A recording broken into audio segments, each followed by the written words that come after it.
Rushan Abbas is a director of Campaign for Uyghurs. She believes her relatives were sent to detention camps last year due to her activism. She joins us now from Washington. Rushan, thank you for joining us here. Tell me about your aunt and your older sister. They are missing. What do you believe happened to them? Thank you for covering this reality. My sister and my aunt were abducted 6 days after I talked about the conditions of the camps in one of the think tanks in Washington. Ever since then, I heard after several months that my aunt is being released from distant relatives, but there is no any information on my sister. I have no idea where she is and what kind of conditions that she's being held. Your sister and your aunt, you say, were abducted. You fear that they could be held in one of these detention camps in Xinjiang. China calls them vocational learning centers, re-education centers. From what you've heard, how would you describe them? Well, unfortunately, that's my fear. My sister is probably being held in one of those modern-day concentration camps. They are calling, the Chinese government is calling, they are vocational training centers. But my sister is a medical doctor. She doesn't need any vocational training. And also, according to news reports and the former detainees released from the camps, those are prisons, like mentioned earlier reports.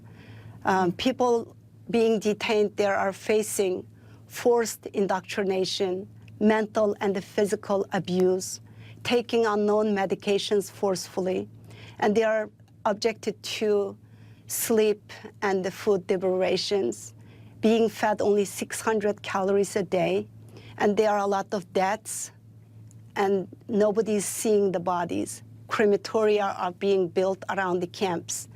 The RFA Radio Free Asia reported on those.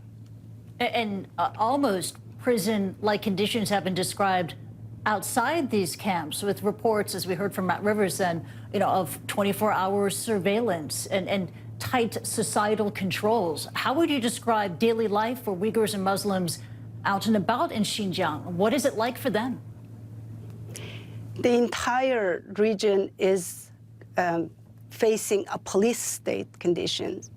People are living under the constant surveillance, the GPS tracking devices on every vehicle, facial recognition softwares everywhere, checkpoints every corner, and the homes are having QR scanning codes.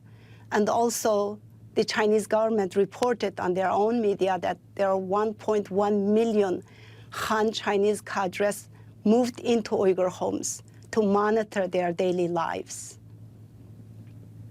Now, so people are living.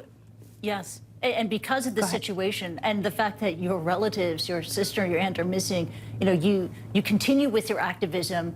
There are people listening where you are based right now, Washington, D.C. U.S. lawmakers across the political divide, they have condemned the treatment of Muslims in Xinjiang. In fact, Senator Bob Menendez on this program denounced the camps as, quote, concentration camps. But what more would you like the U.S. government to do? We are very grateful for Senator Menendez and Senator Rubio and the Congressman Christopher Smith. They are leading this effort to defend those defenseless people facing unjust under the cruel repression by the Communist Chinese government. But the words should follow with some actions. We really want to see the government moving forward with the Global Magnitsky Act, sanctioning, targeted sanction against the Chinese officials who are responsible for this horrendous atrocity under the provisions of the Global Magnitsky Act. Because the Chinese government, the Communist Chinese government, currently waging a war against the ethnic identity, culture, and religion. That the world should not be muted. There should be some actions taken very soon.